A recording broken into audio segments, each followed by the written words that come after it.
Bismillah wassalatu wassalamu ala rasulillah wa ala alihi wa sahbihi wa mawalah wa la hawla wa la quwata illa billahi wa ba'du. Kita akan mengkisahkan tentang manusia yang pertama kali masuk surga dan juga manusia yang terakhir masuk surga. Siapakah mereka dan bagaimana kisahnya? Tentu apabila kita cerita surga, sehebat apapun orang menghayalkan tentang surga itu, maka surga adalah kebalikan dari hayalan kita. Karena tidak ada yang bisa mensifati surga. Dan itu berdasarkan sabda Nabi SAW, a'dadtu li ibadis salihina ma la aynun ra'at wa la udhunun sami'at wa la khatar ala qalbi bashar. Aku telah sediakan bagi hamba-hambaku yang saleh di surga itu kenikmatan yang tidak pernah dilihat mata, didengar telinga, bahkan terlintas pun tidak bisa. Saking nikmatnya. Makanya kenapa kenikmatan yang sempurna itu hanya ada di surga. Kalau anda mencari kenikmatan di dunia, tidak akan ada yang sempurna. Pasti ada batasan. Tetapi di surga tidak ada batasan. Kenikmatannya itu yazdad wa yazdad, bertambah dan bertambah setiap harinya. Ma'asyiral muslimin yang dimuliakan Allah Azza wa Jalla, saya tidak hendak mengkisahkan tentang awsaful jannah, sifat-sifat surga. Tapi malam ini kita akan mengkisahkan tentang siapa orang yang pertama kali masuk surga dan siapa yang terakhir masuk surga. Nabi SAW bersabda dalam hadis Anas radhiyallahu an, qala Rasul sallallahu alaihi wasallam, ana awwalu man yadkhulul jannata yaumal qiyamah. Kata Nabi sallallahu alaihi wasallam, saya adalah orang yang pertama kali masuk surga pada hari kiamat. Dan dalam hadis yang lain Nabi SAW mengatakan, ana sayyidu waladi Adam wala fakhar wa ana awal man yanshaq anhul ardu wa ana syafi'un wa ana awalu syafi'un wa awalu qari'u babil jannah. Kata Nabi SAW, saya adalah pemimpinnya anak Adam dan saya tidak sombong. Saya orang yang pertama kali dibangkitkan dari kuburan, dan saya orang yang pertama kali memberikan syafaat, dan saya yang pertama kali mengetuk pintu surga. Dan disebutkan dalam Ashabus Sunan, ketika Nabi SAW mengatakan, dan saya yang pertama kali mengetuk pintu surga, fayaqul khazinul jannah, maka penjaga pintu surga berkata, manil qari', siapa yang mengetuk itu? Fa'aqul, maka kata Nabi SAW, Muhammadun Rasulullah, Muhammad utusan Allah. Maka kata malaikat penjaga surga, bika umirtu alla aftaha li ahadin qablak, karena wahai Muhammad, aku diperintahkan Allah untuk tidak membuka satu pintu surga pun sebelum. Artinya dari sini, ketika kita ditanya siapa yang pertama kali masuk surga dan yang membuka pintu surga, maka jawabannya adalah Nabi SAW. Ketika manusia disabdakan Rasul, ya'ti alaikum zaman karidu minaz zihad, akan datang zamannya di mana manusia akan berdesak-desakan di pintu surga. Maka manusia berusaha untuk membuka pintu surga tetapi tidak bisa. Akhirnya kemudian Nabi SAW, dari sekian banyak manusia sejak zaman Adam sampai yang terakhir mati, dari orang-orang yang beriman yang sudah divonis masuk surga, maka Rasul SAW kemudian masuk di antara barisan manusia, mendekati pintu surga, kemudian mengetuk surga. Maka ketika ada yang mengetuk surga, penjaga surga mengatakan, manil qari', siapa yang mengetuk itu? Maka Rasul mengatakan, Muhammad Rasulullah. Maka malaikat penjaga surga mengatakan, bika umirtu alla aftah li ahadin qablaka, karenamu ya Muhammad, aku dilarang Allah untuk membuka pintu sorga sebelum dirimu. Maka pintu sorga itu dibuka, maka Nabi SAW orang yang menginjak kakinya di sorga. Ma'asyiral muslimin yang dimuliakan Allah Azza wa Jalla, ini kalau dari kalangan laki-laki. Lalu siapa dari kalangan perempuan yang pertama kali menginjak pintu masuk sorga itu? Memang tidak ada ayat ataupun hadis yang menjelaskan siapa wanita yang pertama kali menginjak sorga.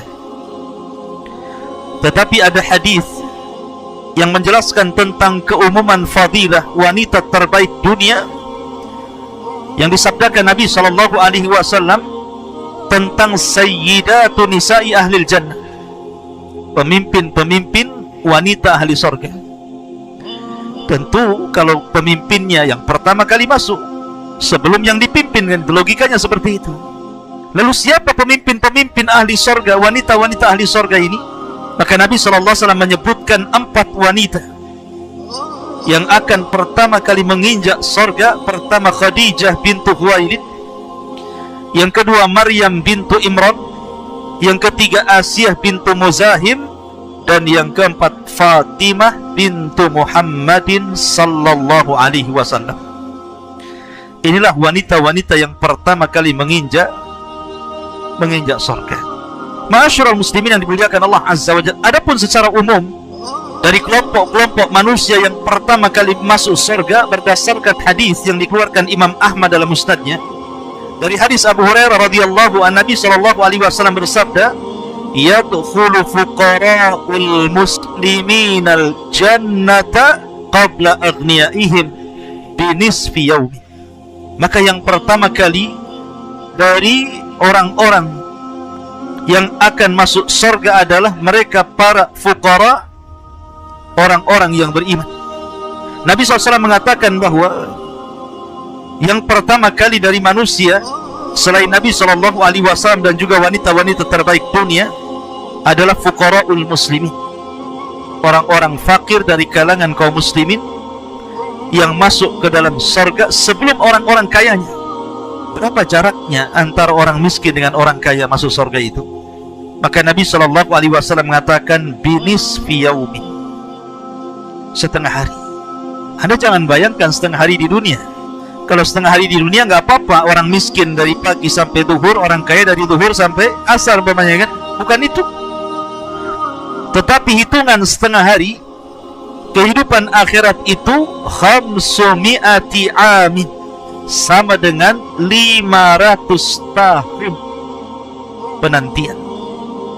Jadi orang-orang miskin dulu masuk, kemudian belakangan orang-orang kaya. Kenapa orang kaya dibelakangkan? Boleh jadi karena hisab orang kaya itu lebih banyak dibandingkan hisabnya orang miskin.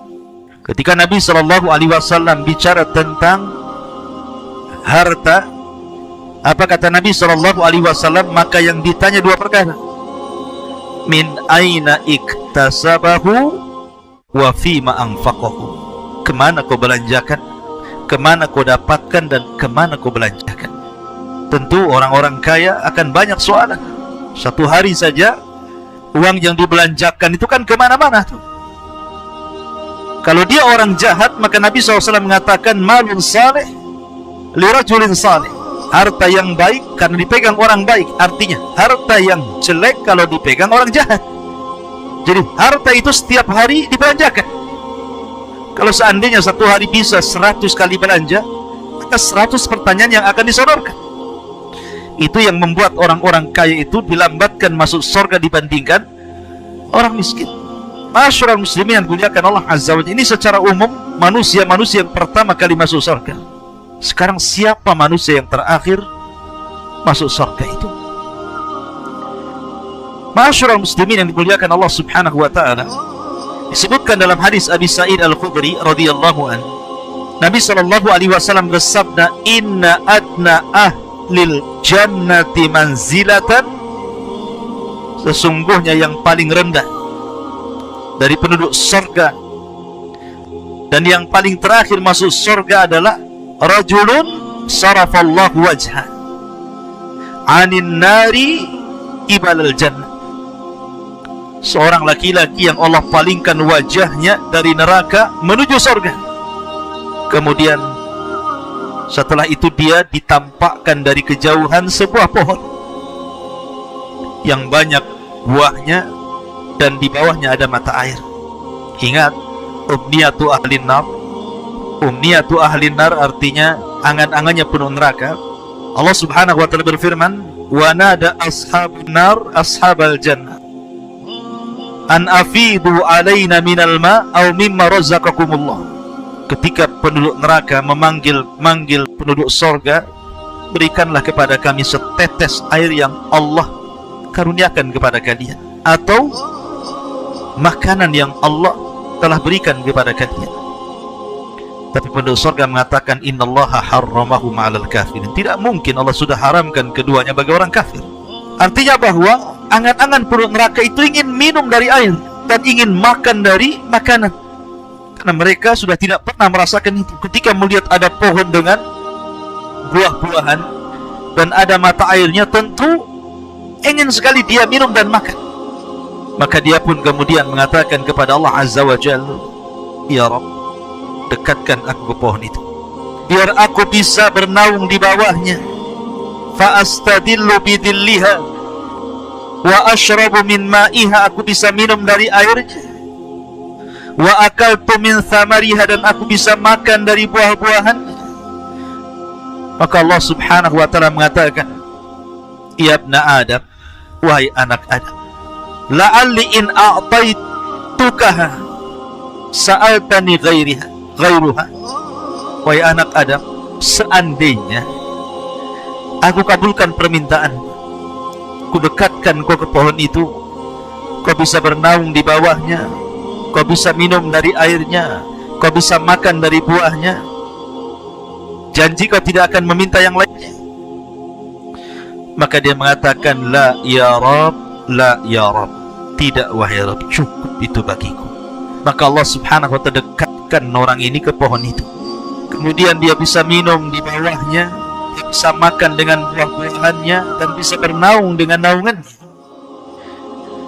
Tiba-tiba kemudian setelah itu dia melihat pohon lagi yang lebih indah daripada itu, lebih banyak buah-buahannya, lebih banyak airnya, lebih rindang naungannya, pokoknya lebih indah lagi. Maka dia mengatakan, "Ya Rabb, dekatkan aku ke pohon yang itu. Fastadillu bidilliha wa ashrabu min ma'iha wa akaltu min thamariha." Biar aku bisa bernaung di bawahnya, minum dari air minumnya, makan dari buah-buahannya. Ya Rabb, dekatkan aku ke pohon yang itu. Maka Allah mengatakan, "Taib, seandainya aku berikan, apakah engkau tidak akan meminta yang lain? Bukankah kau sudah janji tidak akan meminta yang lain?" Maka orang mengatakan, "Tidak ya Rabb, ini yang terakhir," katanya. Akhirnya Allah pun membuat perjanjian dengan dia bahwa pohon yang kedua adalah pohon terakhir dia meminta sesuatu kepada Allah. Setelah kemudian dia melihat berada di pohon yang kedua itu, maka rupanya dari situ dia nampak ada benteng pintu surga, dan dia bisa melihat di celah-celahnya keindahan surga itu. Kemudian dia mengatakan, "Ya Rabb, masukkan aku ke dalam surga, masukkan aku ke tempat yang indah itu." Maka Allah Subhanahu wa ta'ala mengatakan kepada anak Adam ini, "Tamanna ya abdi, bercita-citalah wahai hambaku, kau mau apa seandainya aku berikan kenikmatan kepadamu?" Maka menghayallah dia, ingin ini, ingin itu, macam-macam. Ketika sudah habis mentok khayalannya, maka Allah Subhanahu wa ta'ala katakan, "Aku berikan kepadamu 10 kali lipat dari hayalan." Aku berikan kepadamu 10 kali lipat dari hayalan. Kemudian dia mengatakan, "Atastahzi'uni wa anta rabbul alamin?" Ya Rabb, apakah engkau akan mengejek diriku sementara engkau adalah Rabb semesta alam? Maka tiba-tiba Allah bukakan gerbang surga, pintu surga, maka dia masuk ke dalam surga seolah-olah dia orang yang pertama menginjak pintu surga, padahal dia orang yang terakhir itu. Begitu indahnya surga sehingga melupakan segala keperitan dunia dan kengerian neraka. itulah orang yang terakhir yang dimasukkan oleh Allah Subhanahu wa Ta'ala ke dalam surga, seolah-olah dia orang yang pertama kali mendapatkan kenikmatan sebelum yang lainnya, padahal dia orang yang terakhir. Menunjukkan bahwa surga itu semakin tinggi tingkatannya semakin indah. Dan tingkatan surga itu dijelaskan oleh Syekhul Islam Ibn Taimiyah sejumlah ayat dalam Al-Quran. Berdasarkan hadis qudsi, Allah Subhanahu wa Ta'ala berfirman kepada para qari Al-Quran, pembaca Al-Quran, Iqra wartaq warattil kama kunta turattil fid dunya fa inna manzilataka inda akhiri ayatin taqra'uha. Baca, tartilkan bacaanmu, naiklah sana, ambil tingkatan-tingkatanmu di sorga, dan engkau akan berakhir pada tingkatan sesuai dengan ayat yang kau baca di dunia. Kata Syekhul Islam bahwa tingkatan sorga itu sejumlah ayat dalam Al-Quran 6.400 kurang lebih, dan antara satu tingkatan ke tingkatan berikutnya jaraknya antara langit dan bumi. Semakin tinggi tingkatan, semakin indah surganya. Ini yang bisa saya sampaikan, mudah-mudahan ada manfaatnya dan menjadi sebuah pengetahuan. Subhanakallahumma bihamdika asyhadu an la ilaha illa anta astaghfiruka wa atubu ilaik. Allahu ta'ala a'lam. Assalamualaikum warahmatullahi wabarakatuh.